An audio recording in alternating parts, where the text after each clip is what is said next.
This episode is brought to you by Progressive Insurance. Do you ever think about switching insurance companies to see if you could save some cash? Progressive makes it easy. Just drop in some details about yourself and see if you're eligible to save money when you bundle your home and auto policies. The process only takes minutes, and it could mean hundreds more in your pocket. Visit Progressive.com after this episode to see if you could save. Progressive Casualty Insurance Company and Affiliates. Potential savings will vary. Not available in all states. This episode is brought to you by Indeed. Stop waiting around for the perfect candidate. Instead, use Indeed sponsored jobs to find the right people with the right skills fast. It's a simple way to make sure your listing is the first candidates see. According to Indeed data, sponsored jobs have 4 times more applicants than non-sponsored jobs. So go build your dream team today with Indeed. Get a $75 sponsored job credit at Indeed.com/podcast. Terms and conditions apply. I mean, you're living in your mother's basement writing a blog on finance. Really, you should stay off the computer, son, and get a job. Seriously.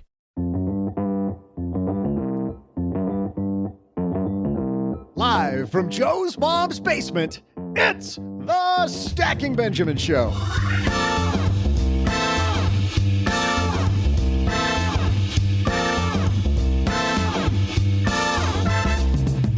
I'm Joe's mom's neighbor, Doug, and hey, can I see you in my office for an impromptu one-on-one? And when you come, why don't you clean out your desk ahead of time? Ever had that meeting? Well, even if you haven't, it might be coming for you. What do you need to know so you're prepared if your job goes bye-bye? On today's show, tips, must-do tasks, and more. Plus, we'll answer a question from stacker Shane, who thought, I'd better call Saul, C-Hi and OG about my estate planning. Shane, great planning, but we hope you're around for a good long time, friend. Oh yeah, and just like the best part of your dream, I'll share a TikTok minute and some incredible trivia. And now, 2 guys who still believe compound interest is the closest thing we have to actual David Copperfield level magic. It's Joe and OG. Isn't it magic? It's the magic that keeps on giving. As long as it's not your credit card interest that's compounding. Hey, everybody. Happy Wednesday. I am Joe C-Hi, Average Joe Money on the Twitter thing. Super happy that you're here with us on a Wednesday. We have a great show lined up for you. Doug, it just sounded action-packed, my friend. Yes.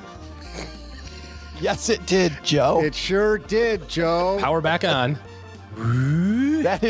That's the way that... Yes, it does. How action-packed was it? It's the way the pros do it right here, right at the top of the show. You guys ever seen a David Copperfield show? I have. Fantastic. Yeah, it's pretty wild. He took members of the audience on stage and he put them behind a curtain. Members of the audience randomly selected. And then within 10 seconds, they were in the back of the theater. And I have no idea how he did it. It was pretty amazing. They were there and then they were gone. Just getting them off stage in the amount of time that that curtain was up would have been a task on its own. And yet they went from front of the Fox Theater in downtown Detroit to the back. And it was incredible. I saw him in Vegas and I remember going, I'll just go to this thing. And we sat there and I'm like, okay, it's kind of cute. And then all of a sudden he started doing stuff like levitating motorcycles and, spinning or like hovering himself. And I'm going, okay, this is pretty legit. Like, I don't know, this guy's got a secret or two that he knows. Yeah. It's amazing. Visible jetpack, obviously. We're going to help you today control the controllable. And we try to do that on every show. But man, the controllable thing is what to do if you're laid off. The bad news is this often broadsides people. That's after that, or maybe before that. I don't know. But to have yourself ready to go when the bad stuff happens, something we can control. We're going to help you do that today. Before we do anything, though, we have some sponsors who make sure that we can keep it on, and you don't have to pay for any of this goodness. We're going to say hello to a couple of them, and then we're diving into a big headline from last week that made me sit up in my chair. Let's see if it does the same for you. You may not know that when we started Stacking Benjamins, it was a blog, and even then, just the startup cost, I remember thinking, is this the right thing? And what if I write things and nobody comes, right? Well, luckily, that didn't end up happening. But starting something new isn't just hard, it's terrifying.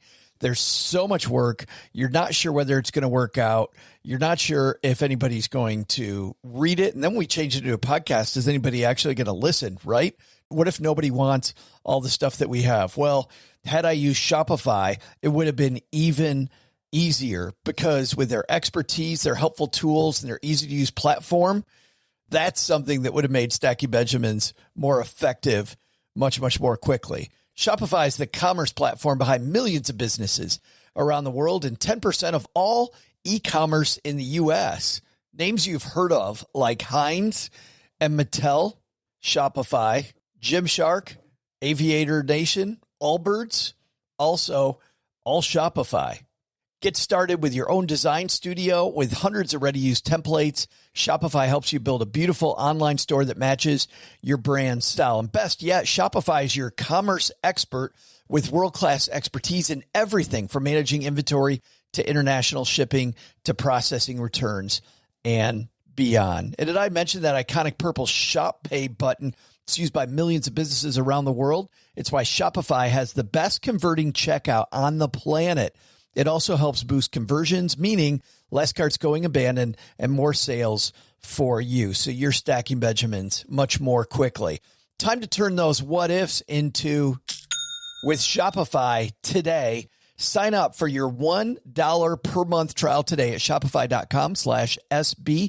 Go to shopify.com/SB. That's shopify.com/SB. Dell PCs with Intel Inside are built for the moments you plan and the ones you don't. They're for those all-night study sessions, the moment you're working from a cafe and realize every outlet's taken, the times you're deep in your flow and can't be interrupted by an auto update. That's why Dell builds tech that adapts to you. Built with long-lasting batteries so you're not scrambling for an outlet, and built-in intelligence that makes updates around your schedule, not in the middle of it. Find technology built for the way you work at Dell.com/Dell PCs. Built for you. Hello, darlings. And now it's time for your favorite part of the show, our Stacking Benjamins headlines. Our headline today comes to us from Fortune, was written by Beatrix Nolan. Beatrix writes, last Monday, Meta CEO Mark Zuckerberg officially kicked off the company's, quote, intense year by culling 3,600 of the company's, quote, lowest performers. The CEO has been warning CEO's been warning the cut since mid-January, telling staffers via memo that the company raised the bar on performance management, was planning to do more extensive performance-based cuts. Isn't that great? Like 4 whole weeks, you've got to clean up your act. Fix it. By the way, in a couple of weeks from now, we're going to really take a look at performance. Like, oh, well, shoot. Can I get a warning? No, you're gone. My bad. You know what, though? A lot of workers took to LinkedIn, OG, after this, saying that they were very confused at being laid off. One former employee said she was cut despite reading an exceeds expectations rating on her mid-year review. She wrote, I frequently asked for feedback and was always told I was doing a good job. This is Kayla Curry, an ex-content manager at Meta. Well, ex as of a week ago, right? Mm-hmm. I was never placed on a performance improvement plan, never given corrective feedback, and never properly mentored or provided clear expectations. I simply put in the work, and I'm not a low performer. Also, other news, by the way, just pivoting off of this, Microsoft has lately been doing stuff that is similar, and no severance. I mean, no severance, no nothing. Just, hey, you're gone. See ya. And you're out. OG, I think this is just an important reminder that you might think like, Kayla, you're doing a good job. Walk into your role at Meta and the boss says, hey, let's have a one-on-one, as Doug said earlier. And then we're off and running in a way that you don't want to go. Well, and even if you do everything right, sometimes those things, and Doug's got much more experience in this than I think you or I do, Joe, but about being let go. Yeah, about being let go. Being let Thanks go. for teeing that one up, OG. Being the letting go. More like the fact that even if you are a top performer, you're a good performer, probably not the top performer if you're getting let go, but even if you're a good performer, sometimes those things are out of your supervisor's hands. Yep. Sometimes it's above them and they get blindsided sometimes just as much as you're about to get it too, because they're in a meeting and they go, oh, by the way, we're cutting 17 of your people. And you're like, wait, what? No, not Jack. He's one of my guys. Like, sorry, he's got to go. He's got kids. He's got a family. Like, what do I do? It's like, not our problem. He needs to be out of here by Friday. Good luck. Tell me I'm wrong. Tell me that doesn't happen, Doug. Oh no, you described a situation I had almost exactly, where I was told these. Were you Jack or were you the other guy? I don't remember who was Jack in your story, but I could tell you I didn't know jack about it. I was told we're cutting these people, not like you need to find X amount of money. Go find people. Go find people that can add up to this much. No, it was these are the people. And that was really distressing because some of them felt more like friends than people who work for me. That was really tough. And I've been on the other side of it too, where I've been let go and I've had the really good performance ratings. So unrelated, we do need to chat for a little bit, but go ahead. I know. I figured that's where this whole episode was leading, but it is distressing for sure, but it's probably going to happen to you at some point during your career. Yeah. If the average person now lasted a job for only 4.2 years, then the chance that you're going to have one of those jobs end in an impromptu one-on-one involving an HR rep, the stats are probably pretty good that that's going to happen. And I think that people, while they're generally impromptu, sometimes there's writing on the wall too, whether it's the tacit announcement that happens in January, by the way, we're going to pay more attention to this. And I believe that of those 3,600 people that you referenced in this article, Joe, some of them probably were like, yeah, they're coming for me, probably. Some of them were surprised, like the woman that you mentioned. But there's some telltale signs. I happen to follow some consulting pages on Reddit because that was a field that we were involved in before. And so you'll see the people talk about, like, they'll say, hey, I just got an important meeting scheduled for Friday at 11 a.m. with an MD I've never seen before on my calendar that says I can't miss it. What do I do? And it's like, you miss go on sick leave. Go on sick leave on Thursday. That's what you do. And so maybe there's some signs that are coming ahead of time, but sometimes it is out of the blue, right? And I think that's just part of financial planning, is recognizing that life is not going to be a straight line. Your investment performance doesn't go up at 8.5% every year. You get 16s and minus 10s and plus 22s and minus 4s. It averages 8. And the same thing is going to happen in your work career. Yep. You're going to have some banger years where you're like, I can't believe those idiots are keeping me. And then you're going to have some years where you're like, I'm the number one person. I have no idea how the heck they're letting me go, out of left field. There was a piece recently that aligned with this, I'm sure on purpose, at Kiplinger.com. I'll link to this also in the show notes. This is written by CFP Shane Cummings, who talks about the things that you should do. And I thought we'd walk through these, OG, and expound upon what Shane talks about, because while Shane, I like your work here, I think on the podcast, we can go even a little deeper. But he starts off with the first thing you should do is take stock of your savings and your sources of liquidity. He says you should have some cash set aside as an emergency fund, but this is clearly the time whether you think you're getting let go or not. Like right now, make sure you've got enough money in liquid places, or what you go to first. Well, this is true for any sort of emergency fund, right? It's like, that's the whole purpose of having your cash reserve or emergency fund, whatever you want to call it, is for emergencies that happen, which we think of emergencies like the water heater going out, I need a roof replacement, the car took a crap and I need a major car repair. But it can also be, I had a medical event and I'm going to be out of work for a period of time and my group disability doesn't cover all of it. Or I had an extended family issue that I had to take some leave time and they're going to pay me for a little bit, but not all of it. Or something like this, where out of the blue, I'm out of work for the next little bit. And so there's some science behind this 3 to 6 month thing. It's so that you don't have to like rush to make a radical change to your life or try to make decisions while you're stressed. Again, back to Doug, I imagine that in those meetings, when you're talking to those people, and when you were one of those people, you have so many things going on in your brain. You can't even like articulate the question that you want to ask, or like what you need to know, or how you're going to handle it. And then you get back, and maybe that was Friday, but then on Monday you go, okay, I've got my list of questions now. Like I've taken a half a step back. When does my insurance end? Am I going to get severance? Does my bonus still pay? What happens to my stock options?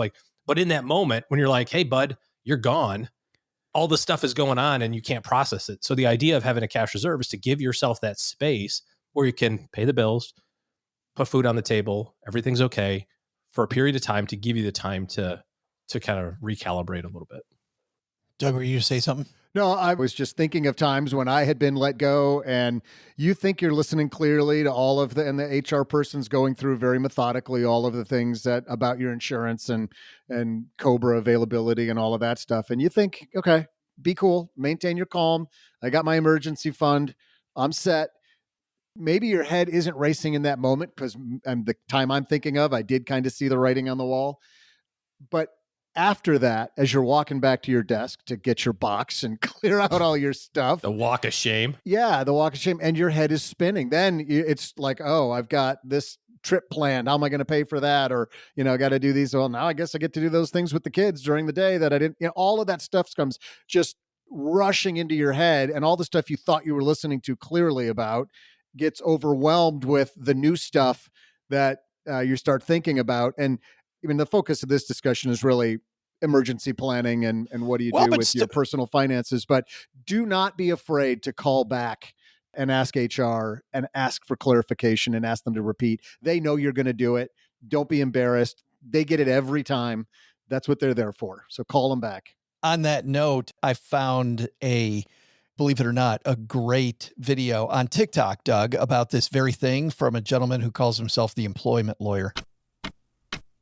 The HR ambush continues to be the preferred way for companies to fire employees. Here's what you can expect if it happens to you.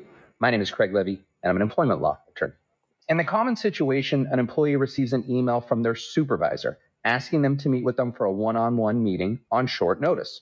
The email won't provide much detail. It will just ask them to meet with them either in person or via Zoom in an hour or 20 minutes or something like that. The employee shows up to the meeting, they see their supervisor, and then they also see an HR representative. This is the moment the employee is often in shock because they realize what is happening, and this meeting often lasts only a few minutes. The supervisor will notify the employee that they're being terminated, then hand it over to HR, who will discuss benefits, final paycheck, etc. The employee is often so shocked that they don't ask many questions, and they just leave the meeting after being terminated. And this is precisely what the company wants. They don't want the employee to ask a lot of questions because that would put HR and the supervisor in an awkward position. Also, by scheduling the meeting on short notice, the employee can't prepare by, say, taking confidential information, etc. I typically suggest that employees ask 3 questions when they're confronted with the HR ambush. Why am I being fired? When do my benefits end? And am I being offered severance? Although the employer may not answer those questions, the more information you can get, the better, as it may help the employee for purposes of unemployment benefits and if you have legal claims. So if you are an employee and you are confronted with the HR ambush like this, take a deep breath and ask those questions. And I think that's great advice. Doug, to your point, he says, take a deep breath. That's really difficult in that second. And I love your advice to don't be afraid to circle back. Yeah, do it. And I don't know if I completely agree with what he's saying where, they don't want you to ask questions. They overwhelm you on purpose so that you don't. I don't know if I believe that because there's not much in it for them. I mean, you can call back and they have to give you answers to those things. So I don't know if I buy that, but I will say in at-will employment states, which are a lot, there are a lot of at-will employment states here in the United States. You can be as challenging as you want. You can be as confrontational as you want, and they don't have to answer your questions. They can just say, we don't feel like this is the right relationship anymore and we're terminating your employment. They don't have to give you anything. See ya. And so it's kind of like you're almost never going to get any satisfaction or gratification out of that. Because if the manager or the HR person has any experience doing this, they're just going to literally clam up, shut their mouths, and not say a word because they know they're just going to get in trouble possibly or get the company in trouble by answering any of your questions. They don't have to. I don't want to play their side of the game, though. I think it's still your job to ask. I think you should still ask those 3 questions. I think the other piece of it too is don't be afraid not to sign anything. Oh, sure. I think so many times, it's like, okay, cool. If you're good with this, here, sign here. Be yeah, I'm going to take a day they can't force you to sign anything, right? Correct. You absolutely should take a day for all those reasons we said before. Yeah. You may think you're thinking clearly and you've been to this rodeo before, or you've been on the other side of the table. It's not my first time being let go. Right. Or, Oh, thank God this is happening again. Let me get out my notepad. just save your breath. Give me the pen. I'll sign. No, Yeah, exactly. no, take it home. Or, if you're experienced, you can be like Coach Ogeron from LSU. Here's his story of when he got fired. I got to tell you, we had a meeting. Say, Coach, things are not going well. No Ray Charles can see that, brother. So what's next? Well, I got to tell you this, though. Say, Coach, you got $17.1 million on your contract. We're going to give it to you. I said, what time you want me to leave and what door you want me out of, brother? That's a severance. Yeah. You'd be like, Coach Ogeron, we're going to give it all to you. What time you want me to leave and what door you want me to go out? So good. Yeah. So back to the emergency fund then. We want the emergency fund in place before any of this, even if we think that my job is safe, because as I think we made a good case for, this can happen anytime. Because there's so much money there, I think a high yield savings account probably what's in order. And I wouldn't go with just any old high yield savings account. Well, from a savings and cash standpoint, absolutely. Just savings at your bank. If you want to fiddle around with trying to find a good interest rate, so be it. I mean, we're talking about 6 months worth of expenses. So what number is that? The 20 grand, 30 grand, 40 grand, 50 grand, $100,000. It's some number, right? And you say, well, if I get a high yield account, I'm getting 4%. If I put it in my bank, I'm getting 1%. Yeah, that's some money. You're talking about if you have $100,000, that's $3,000. But most people don't have $100,000 in their savings account. They have 20. You're talking about $600. Make it simple. Go get your $600 if you want it, but don't stress about trying to find the absolute best one every single solitary month. It's going to change, but there's plenty of places that you can go to search for. But yeah, definitely, we're not investing this money. This isn't long-term money. This is safe and secure, guaranteed by the government to be there any day you need it. I want to challenge that only a little bit, but leading to a point. So according to Forbes, more than 1 in 4 Americans have savings below $1,000. And I'm just thinking of the statement you just made, OG, about, most people have less than, or about, what would you say, 20? No, I didn't say most. I don't think he said, most people don't have 100,000, but at most they would have 20. All right. Okay. Well, but this is saying 28% have savings below 1,000. 32% are Gen Zers, followed by millennials, or 31% have below 1,000. Gen Xers, 27%. And where I'm leading with all of this as it pertains to, really got to work on that emergency fund is you can find $10 a week. $10 a week for a year, right? Do that for a couple of years while you're working. There's your $1,000. And if you already have 1,000, now you're at 2,000. So I know there's a lot of people listening who think, I don't know where I'm going to find $1,000. You don't find 1,000, find 10 and just do it slowly. We all can find $10. Yeah. The reality is that if you have 1,000 in your money, your money market account, your 1,000 in your savings account, you are playing with fire every minute of every day. So the faster that you solve that problem, the more comfortable you're going to feel, for sure. If you've got some people have a tax return possibly coming, that's a way to jumpstart it. If you have a tax refund. Yeah. If you talk to anybody who's had $1,000 and then they have 10,000, they're like, oh my gosh, it's night and day difference. You talk to people that have 10 and all of a sudden they have 25. They're like, the level of stress is exponentially declining as your savings account balance increases. Maybe the challenge for a lot of people isn't as much finding the $10 a week. It's in not spending the $1,000 tax return that they just got. Well, yeah, I think that's a big thing. This is why I like that emergency fund to be at a different bank or in a separate account, is because of the fact that there's a little bit of friction there. Right. I've got to go to the separate account to grab that money, and my brain doesn't have that commingled with everything else. And so I can lay a little bit of guilt on myself for doing that. This is guilt in a good way. Beyond having that emergency fund, second thing is, while you're gainfully employed, this is another reason to keep that debt level low, right? You want to make sure that when you get let go, that you don't have a mountain of debt payments that you have to make every month that are all going to come out of that emergency fund quicker. Yeah. I mean, this is the case for, why do you want your house paid off? You have a great 2% mortgage. Why would you want to pay this off so aggressively? Like, the money is better to be invested and blah, blah, blah, blah, blah. It's like, yeah, I know. But there's another side of that stick. There's the other end of that, which is to be considered, which is, if I don't have a mortgage payment, I don't need to have that much, as much of an emergency fund, right? Like that's one less thing to worry about. If I don't have a car payment, that's that many less payments I need to have set aside in my savings account. If I don't have credit card bills or student loans, those are less payments that I need set aside. It's profound. And I've ridden this roller coaster over the years of my life of like having debt, not having debt, having lots of it, having a little bit of it. And it is really profound, the volatility of your cash flow when, this card has a $500 payment, that card has a $500 payment. Oh, you got a car loan, that's $1,000. It's like all these things. And all of a sudden you look down and you're like, dude, I got to make 10 grand just to be even money for the month. That doesn't include the fact that I need to make 10 grand to pay for my lifestyle, to live, put food on the table and put gas in the car and all that sort of stuff. It's like, it's so insidious that you don't feel it in the moment. It's only when you look backward and you go, wait a second, wow, why are we like treading water here? Our lips are barely above it. And you go, well, I got this $5,000 a month bill that I need to cover on the first of every month, no matter what happens.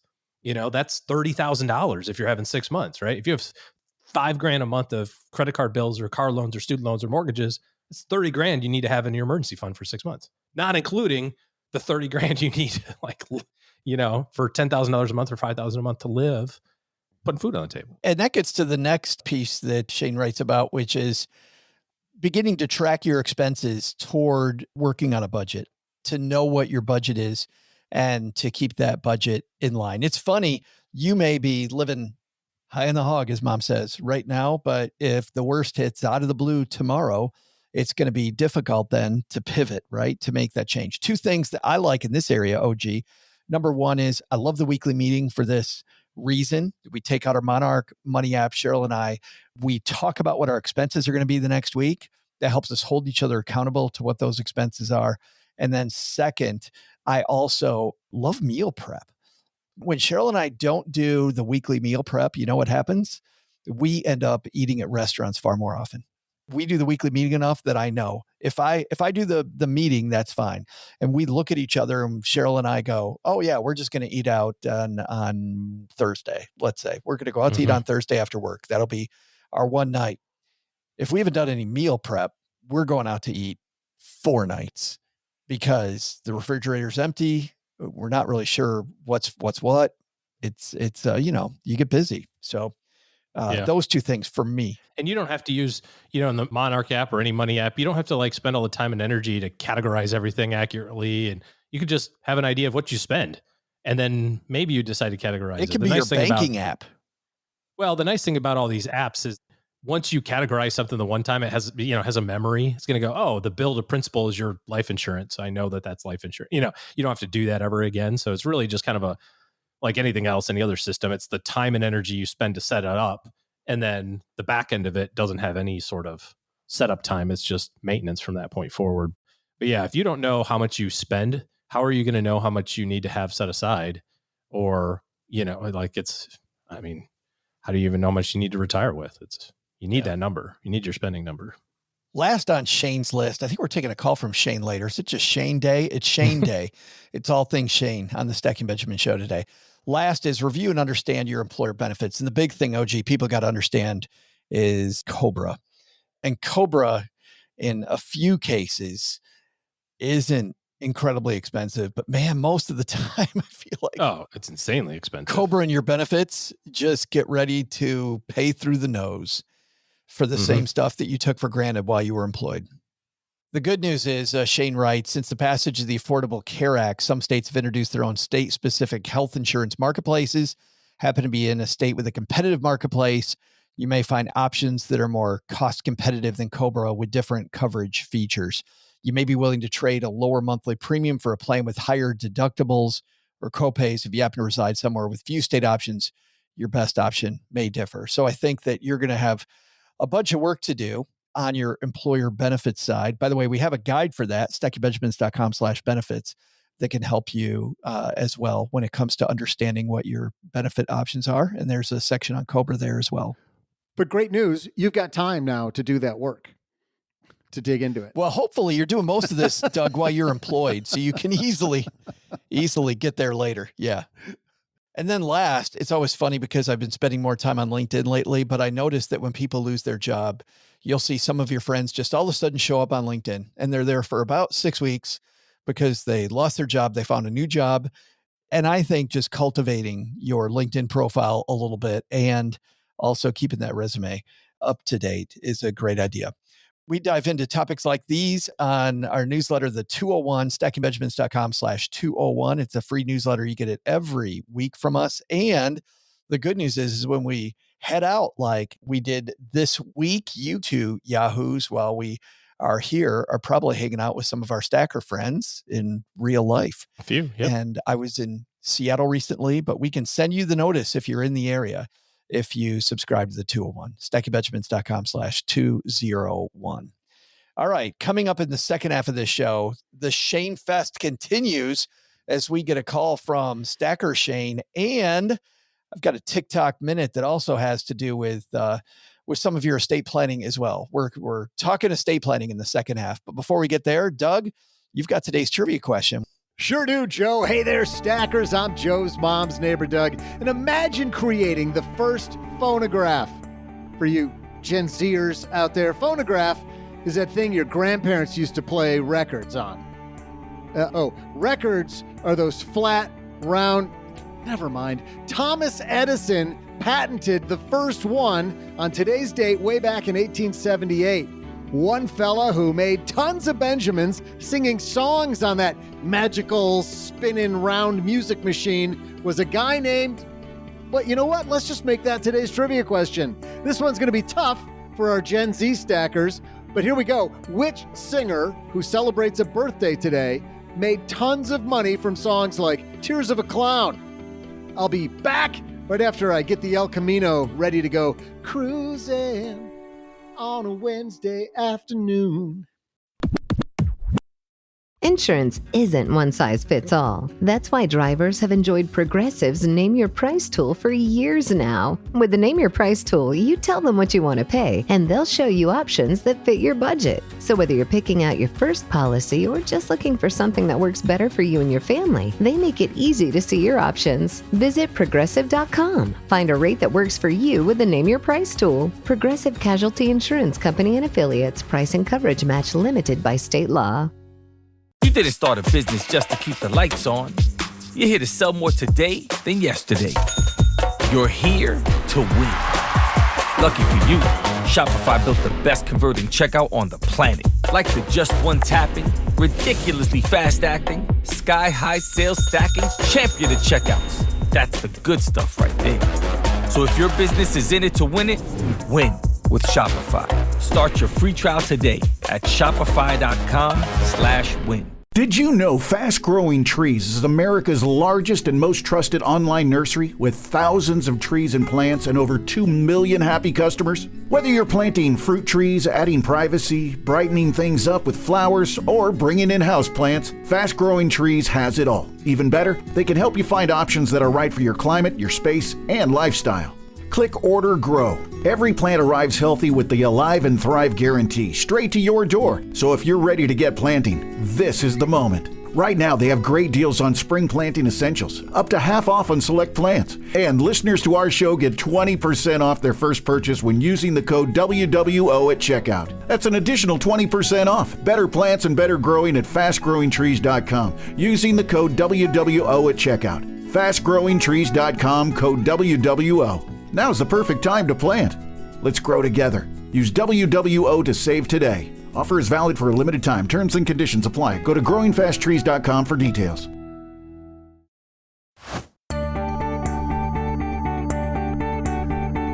Hey there, stackers. I'm SB Cruise Director and guy who moves like the hula dancer dashboard ornament, Joe's mom's neighbor, Doug.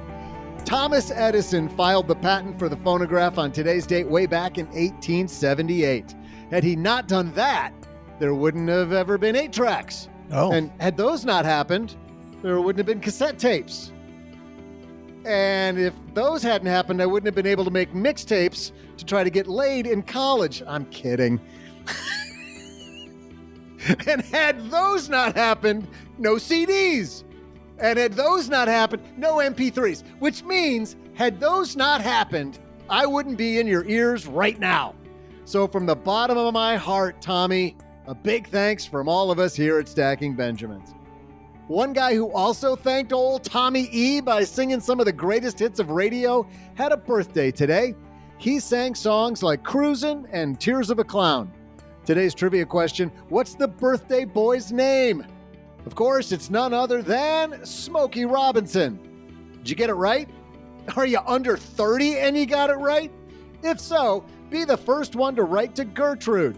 That's Gertrude at stackingbenjamins.com, and you'll be taking home some sweet SB swag. And be sure to include a copy of an original copy with the embossment of your birth certificate as well as your social security number, and we'll give you a sweet t-shirt for that. And the name of your first pet, the first house you lived in, the elementary school you attended. Mother's maiden name. Just a couple of small details. We're kidding. It's the honor system, people. Don't cheat by having your Gen X friend help you out either. And now, two guys who always need all the help they can get. Here's Joe and OG. Oh, I see what you did there, man. Happy birthday to Smokey Robinson, OG. You a big Smokey Robinson fan? I don't know who that is, so I'm not really a big fan. No, cruising on a Wednesday afternoon for you. Hey, time for our TikTok minute. This is the part of the show where we shine a light on either some TikTok brilliance. I think we had some, I like that lawyer's piece earlier, but either some brilliance or some air quotes brilliance. This one has to do with your estate plan. Oh, gee, you think we've got some brilliant estate planning or some air quotes brilliant estate planning? Oh, it's on the Talk. It's going to be brilliant, obviously. Duh. Well, and I think this might be. This is how you know when it's probably time to disconnect you from life support. If 2 days pass during which I have not asked for a Manhattan, a glass of Chardonnay, or chocolate, go ahead and pull the plug. I don't think yours would be the same, OG, but I think you probably have a list. If 2 days have gone by and I haven't asked for Woodford, I haven't told one of my children. I don't do that anymore. I'm just water, sparkling water. If I haven't asked for sparkling water. Or Yes. bean sprouts. Bean sprouts, yes. I think we do pull the plug if he's asking for bean sprouts. We're like, what the hell happened to OG? Clearly his brain is gone. He was way more fun when he was hammered most of the time. I think Mrs. OG would be like, he hasn't spent $5,000 in the last 2 days. He's clearly brain dead. Something is definitely up today with all that. Something's wrong. I got to say a big thanks to Stacker Jalen for sending that to me. If you've got some goodness from TikTok or Instagram, Facebook Reels that you want me to take a look at, stackingbenjamins.com, Joe at stackingbenjamins.com. All right. That is a nice lead in to a stacker who said, hey, better call Saul, C-High, and OG. If you've got a question for OG and I, head to stackingbenjamins.com/voicemail. And you can be as cool as Stacker Shane. Hey, Shane, how's it going, man? Good morning, Joe and OG. Neighbor Doug. I love listening to you guys' show. You guys freaking kill it. My wife and I are in our late 30s, and she works and I run our small business. We've been maxing out our Roth IRAs for years, and more recently started maxing out our solo Roth 401k for the business. We're very forward thinking, and so my question is this. With the new Secure Act 2.0, they've changed the rules in regards to who inherited Roth IRAs. I've read through IRS publication 590-B, but I'm curious about your opinions. They now require even inherited Roth IRAs to be fully withdrawn within 10 years of them being inherited if you're not a spouse, and other exceptions. What would you consider to be a good practice for our kids? Do you think that having it in a trust or having a trust would make any difference? We definitely won't use the money in our lifetimes, or would be able to legally gift it to them without surpassing the gift tax. We do plan on passing it to our kids. Should they just withdraw it and feed it into their own Roth IRAs? What are your thoughts? Finally, hopefully you guys will come to Kansas City again soon. Thanks again, guys. Later. Love Kansas City, Shane. Absolutely love our time in Kansas City, sadly. Just up the road. Yeah, my daughter doesn't live there anymore, but we'd love to come back. So Joe has no interest in being there. Yeah, so no, I'm not coming to Kansas City. Oh, hell no. It'd be fun to do a road trip to Kansas City. We have a few stackers there. We do. We've got great stackers there. And I have a friend whose son plays on the Kansas City Royals. And scoreboard. We may be going to see him next year. Sounds like corporate outing to me. It does. It does. To go see Michael Waka pitch, who's from Texarkana originally. Nice. It's a pretty unfortunate name for a pitcher. Waka. Michael Waka? Yeah, it is. But man, you look at his stats. But he's playing in the majors. He's either lighting it up or he's hurt. One or the other. If he's on the mound, he's going to be pretty tearing good. it up. All right. Let's talk about this. Secure 2.0. What is an inherited IRA for people that don't even know anything about this, OG? Let's start there because he's worried about inherited IRAs and the fact that when he dies, the kid's got to take money out of it over a set time frame. Is inherited IRA, does that have something to do with IRAs you inherit, OG? Yeah, weird. Yeah. Wow. This is cryptic. You do a good job of putting those things together. Why don't they just name things like they are? Oh, Leave wait. it to the government. Okay, but let's talk about the part people might not know, because I think a lot of people, at least in my family, would not know this, that there actually is a provision where when I inherit an IRA, I don't have to take it all out at once. Well, no, but you have to take some out every year, and then the rest has to be out by the 10th year. So there's a schedule that you have to follow. This is kind of up in the air. They made a final ruling on this last summer. You have to follow the schedule based on your age. And then at the end of the 10th year, all of the money needs to be out. And so, from a estate planning standpoint, if you have a large IRA balance and you say, well, I'm going to, this is going to be, I'm 80 and I'm going to die and this money's going to go to my 60, 55-year-old kid. And, they're going to inherit $2 million of an IRA. Like you could see that all of a sudden you put $2 million on your tax return. That's a big tax bill, so it does warrant some planning. This guy's young. I get that he's wanting to think about it in advance, but he asked a number of questions, right? Like, what do I do with my Roth? Well, should the kids take it out in one lump sum? Should they delay it? Like, what do they do? Should we gift it to them early with the gift tax rules the way they are? And the reality is that there are so many changes that are going to happen over this family's lifetime, over my lifetime, over your guys' lifetime. From an estate planning standpoint, there is no perfect strategy to go, all right, I did it when I was 39. I don't have to think about this again. You're going to have to think about this every 4 or 5 or 6 years going, what's the new thing? Because they're going to be changing it. A great example of this is the Roth IRA piece that he's talking about, or the inherited IRA distribution piece, even with Roths. Right now, he would have his kids inherit his accounts, preferably through a trust or some sort of estate planning mechanism. When he says kids, I think people under the age of 18. So you don't want to give a minor a bunch of money. That ends badly because now the courts are involved. So yeah, you have to have a trust. You have to have a guardianship. All of this needs to go through a proper estate plan because you have business, you have real estate property, you have investments, you have qualified investments, not qualified investments, and then you have your goals of what you want to have happen. Do you want your kids to get $1 million at age 18? Do you want them to get little drips of it until they're 40? How do you picture all of this? If you do get hit by the bus tomorrow, like what would you want to have happen? And really you solve that problem as it's written today. So you go, here are the rules today, let's solve it. And then part of your process of revisiting your estate plan is every so often you have to go, did they change any of the rules? And do I want to take advantage of any differences that have happened? In our professional careers, Joe, the estate tax limit has been 13 million and 0 and every number in between. When you started this work, the estate tax limit was 600,000. Every dollar above 600K was taxed at 55%. You go, oh my God, that's insane. Well, now it's 13 million per person. So you can get 26 million, give or take, in a family if you do it the right way. So you go, oh, I'll never pay state taxes. Well, hold on. Some of that estate tax money went to states as part of their budgetary process. So some states have gone, well, this number is so high, we're not getting any money. We're going to have our own estate tax now because we're not getting anything. And so where you live is going to matter. And you go, well, I used to live in Minnesota and now I moved to Florida because I'm retired. Does that change anything? Absolutely, it changes stuff. It's not a one-time thing. And this is true for all sorts of planning, not just your estate plan. But you can't let that be a detriment or a deciding factor in not doing something. Well, it's going to change in the next 20 years. So I'll just wait till I'm a little older before I do it. Because like we talked about the job loss, you get by a bus anytime, you never know. And so you got to have the protections in place. Absolutely meet with an estate planning attorney. You lay this all out for them. Here's where the money is. Here's where the stuff is. Here's where the property is. Here's the names and ages of my kids. What should I do? And then they put together a plan for you and go, here's how we structure this to have the lowest amount of taxes possible and the most amount of flexibility.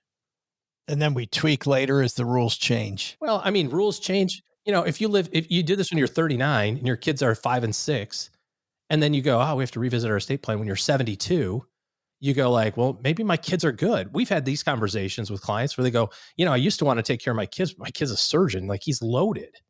That family's good. My other kid's a teacher. They're both doing great work. We're proud of both of them. But from a money standpoint, we don't want it to be 50-50 anymore. They don't want it to be 50-50 anymore. The heart surgeon's got all sorts of money. The teacher doesn't. We want to change it that way. Or our kids are crazy, but our grandkids are awesome. So we want to give the money to the grandkids. Stuff changes as time goes on. And that's just part of your process. No different than you review your retirement plan to make sure your investments are doing well and you're on track. You got to review your estate plan too. Shane, you asked if it's a good practice to put these IRAs in a trust. You cannot put IRAs in a trust. They can't be. They have to be in your name. You can. The beneficiary can be a trust. You can make the beneficiary a trust. But that adds some complexity to it. It doesn't mean you shouldn't do it, but you got to do it the right way. Because if you don't do it the right way, then all that 10-year stuff goes out the window. You got to do it right away. Yeah. You got to take all the money out day one. This is where it's got to dovetail with the rest of your financial plan. We don't want to be oblique, but based on what your net worth is and how you're going to want to take distributions, you're going to decide whether, with your estate attorney, whether you're going to have the trust be the beneficiary or not of that. Yeah. Great questions, though. There's no time like now to get your estate plan finished. Do it.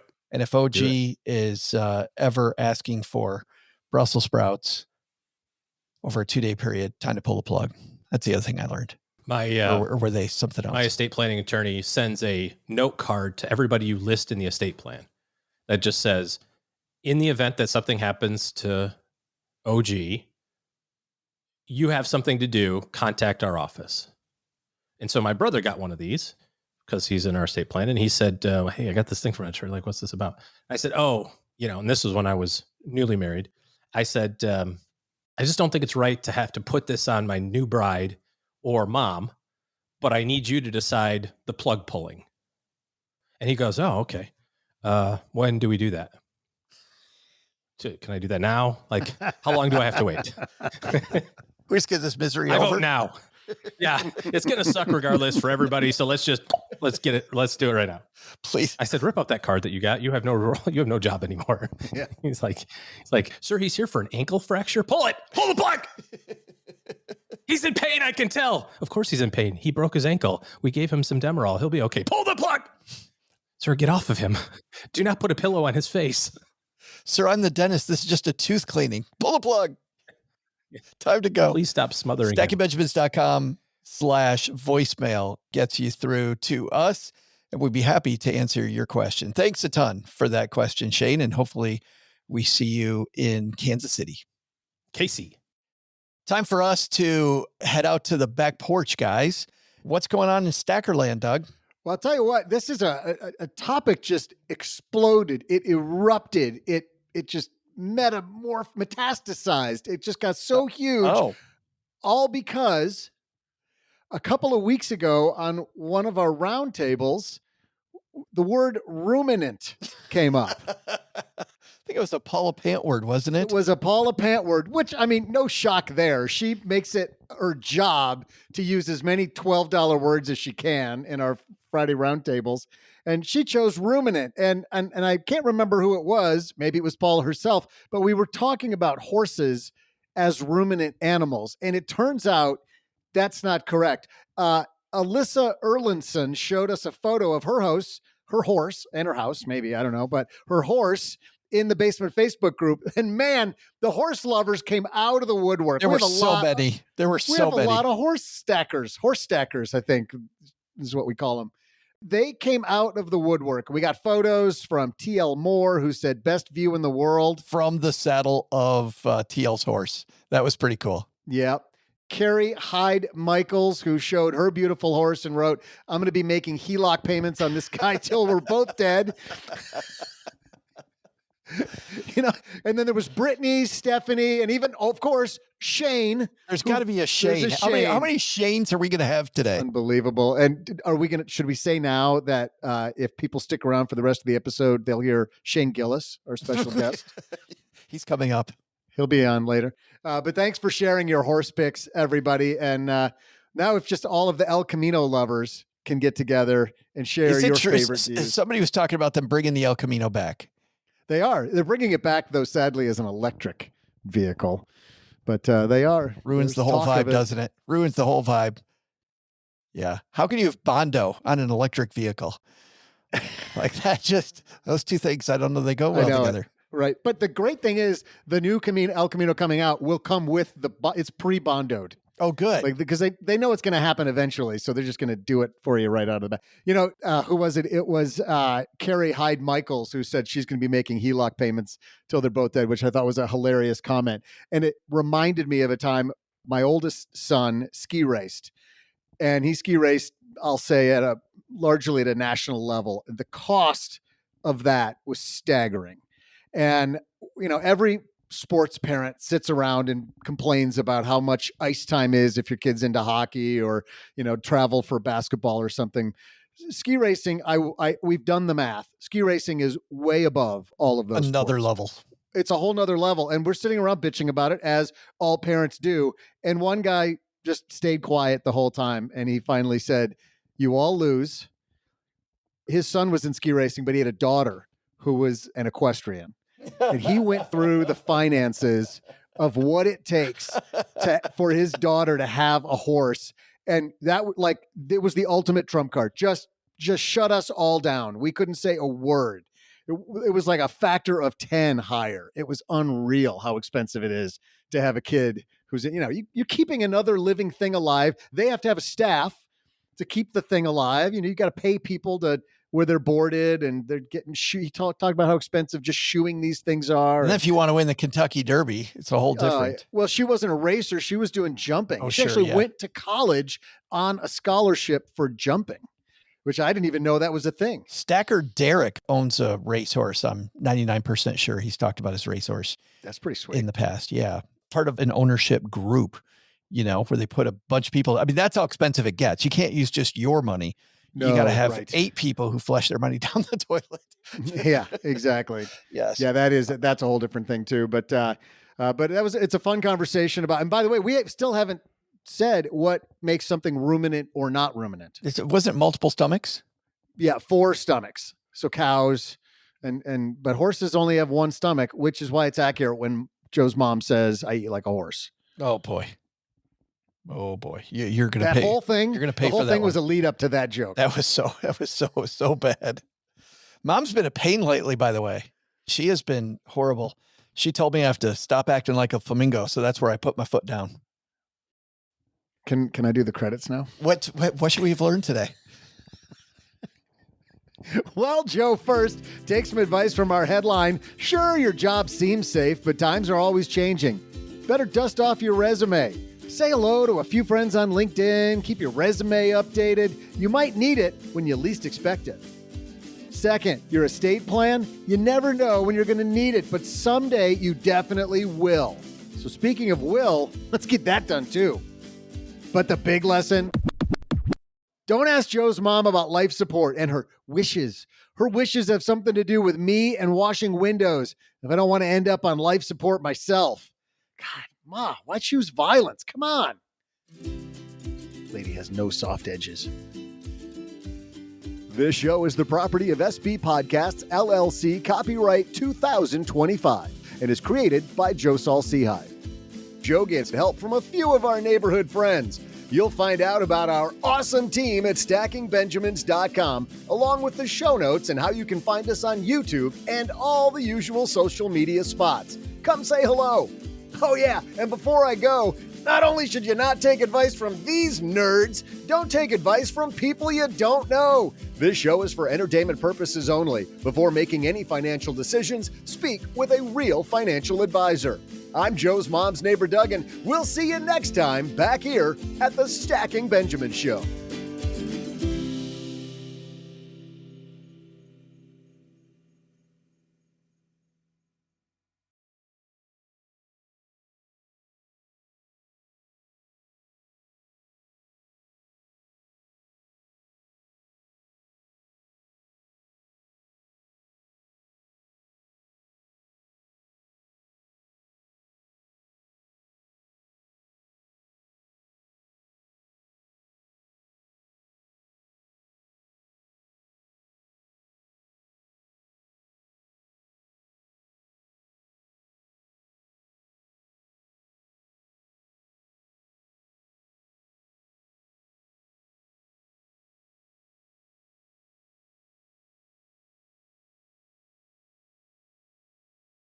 I think this is an important time for me to talk about tide pooling. Tide pooling. What? I went to Olympic National Park, and we're going to talk more about that on the Stacking Adventure show for people that want to dive into my whole trip.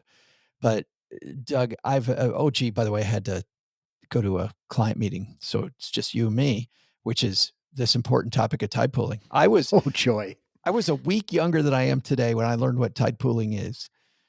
Along the coast of Olympic National Park, there's these rocky shorelines. And if you go there around low tide, you go about an hour and a half before low tide, these rocky areas are filled with water as the tide recedes. And now you have these just pools that are, It's funny because our friend Libby Gifford from FinCon told Crystal Hammond and I on the podcast about tide pooling. So I told Cheryl, and she's like, yeah, okay. So we marched down this place where Libby told us to go, called Rialto Beach. And we get to the rocky area and we start walking around the rocks. And Cheryl's like, well, this is a whole lot of nothing. Like, this was horrible. Maybe 3 minutes after she said that, Doug, we hit the jackpot. Oh, wow. So many starfish. Hermit crabs fighting each other and just moving all over the place. Anemones.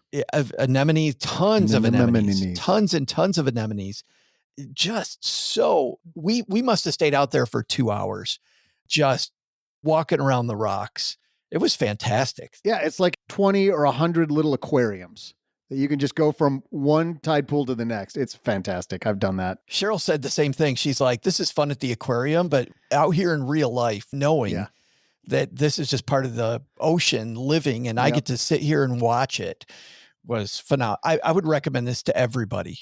It is so peaceful and fascinating, and it's exciting and calming all at the same time. It is a really cool thing to do. It's worth sort of planning out depending on when you're there and when low tide is going to be. Sometimes it doesn't happen at the most convenient hour, but it is worth scheduling some time to do. I agree. As you know, Cheryl and I love national parks. We've been to over 40 national parks. This is our second trip to Olympic. And what's weird is, you know, the first time we went, Nick had maybe been there for a year. So maybe we went 7 years ago. And what's wild, Doug, is I can't remember hardly anything of that trip.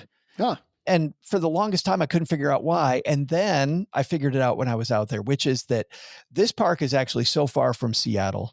And we tried to go in one day all the way down to this area called the whole rainforest because of the fact that there's so many woods and the way that they're nestled in these forests nestled into the mountains. It creates these rainforests, which are just, they're really spooky and mystical and just absolutely beautiful. We made it all the way down to the whole rainforest and back in one day. And that's why I don't remember it, is because I remember even telling Cheryl, we shouldn't do this because this is way too much to pack into a day. I think we got back to Seattle around 3 a.m. Ooh. Oh, it was horrible. It was just horrible. So this time we went for a whopping 2 days and we stayed at a lodge out on the beach and it was fabulous. And I finally figured out, I always thought that Olympic National Park was about those beautiful mountains in Hurricane Ridge and that was what it was all about. That's great. That's fine. Truly these beaches. You think it was the coastline? But yeah, I thought the coastline was great. I thought the coastline was fantastic. And the two monster lakes, one near the north end, one near the south end, Crescent Lake on the north end. And I'm not going to remember the name of the one on the south end. I should have been better prepared for that. But it was seeing the elk. Wow. I can never see enough elk, by the way. Those things are so damn big. They're massive. Closer to moose than deer. Yeah, you think to yourself, you're like, oh, this is going to be just like a deer, but bigger. To your point, just that thing will run you over, not even think about it. Yeah. I'm glad you brought it up. First, when you said tide pooling, I thought it was something that like happens at a swinger club or something. Like I wasn't sure where you were going because I'm big in the swingers clubs. Well, I've never heard of it as a verb. Have you, Doug? Have you done tide pooling? I hope so. Do I not seem clean? But yeah, I mean, this summer, or actually it was really right at the week after Labor Day, the Fintern and I, maybe we could talk about this on Stacking Adventures sometime, but the Fintern and I rented an RV and drove from basically the whole or at least 80% of the coast of Oregon down to Redwoods National Park, and then back up through the center of Oregon through Crater Lake. And that was where I was just referring to. We did a bunch of tide pooling as well. And didn't expect it, really didn't go there for that purpose. But one of our hikes, we saw this little spur trail that went off that wasn't part of the official trail, but we kind of could see that it might have gone somewhere cool. And that was one of the highlights of the whole trip, as it usually is, right? It's the thing you're not planning on doing that turns out to be one of the highlights. But we just went down there and like everything stopped. Just time stopped. And I felt the same way. Oh, God, it was just so... Finn went off kind of up the shore, probably another 200 yards. So, I was by myself for that time. And it's when I think of that trip, it's one of the first things that shows up is that time near low tide on the rocky shore. We almost made it to Crater Lake. We actually went cross-country skiing just outside of Crater Lake. And sadly, by the time we made it to Crater Lake, I didn't realize how late in the day it was, number one. And number two, also the fact that we were running out of gas. And it was snowing really hard. So between all those things, I'm like, I do not want to go out there. There's no gas. There is a gas station, but it's already closed. There was a ways away. Yeah, it said there was a gas station at the ranger station. Oh, on the other end. Yeah, that entrance. Yep, that's right. There is. But it was closed. And Nick, my son, was like, somebody will open it for us. You got to go to Crater Lake. You got to go. You got to go. We got to go. We got to go. We got to push through. I'm like, our rental car is going to run off the road with all the snow, number one. Number two, I'm not going to be banging on doors hoping I get the dude with the key to the gas pump. Yeah. No, you don't. So I can do it. So we almost made it. So we're going to go this fall. Oh, okay. We're I will tell you, Lake. it snowed. It didn't accumulate, but it snowed while we were there on what would have been like September 12th or something like that. We got up there to the parking lot at the edge of Crater Lake, and it was just raining sideways. And then that eventually turned into kind of a slushy snow. So if you're going in, late summer or September, you're not guaranteed of totally warm weather. We kind of burned a whole day because the weather stunk. We luckily we had a day to burn, but we did not get out and hike. We just kind of spent it in the RV. Well, and Libby Gifford, who again was our friend who was on Stacking Adventures, who was talking about all these different places. She said that Crater Lake, that hike was one of her favorite hikes. Yeah. I mean, I could go on for a while. Like when I think of the hikes we did in the Oregon coast where we were finding places that were just along the side of the road and there were very few other people, those I far preferred than, and you've heard, this is the same story I've told you about a lot of national parks I've gone to where I've been disappointed at how many people there are. Crater Lake was packed and it wasn't even high season. It was after Labor Day and you're on the trail with 120 of your best friends. There are some other trails that are absolutely off, the less popular ones because you're not going to get the view of the lake or, you're just kind of walking through the woods. If you want to be alone, you can, but that spectacular view of the lake that you want, everybody else is getting the same hike. And the great part is that they make them accessible from your vehicle. So you can do a 3-mile round trip hike, get these incredible views. That's great for people who don't do a lot of outdoor work time. But if you are somebody who does a lot in the outdoors and likes to be alone, do it for the views, but not for the tranquility. Well, this is where, Libby said, get there early. I mean, go early in the day before a ton of people show up. Generally, I like to hike early in the morning anyway, and then take it easy in the middle of the day when the trails get packed. It's funny you talk about snow in September. It just reminded me of that old movie from the 80s, Johnny Dangerously. Remember that movie featuring Yes. Michael Keaton? And that movie opens with Joe Piscopo. That's right. It opens with a snowy scene in Chicago. And the narrator says, it was the worst July ever.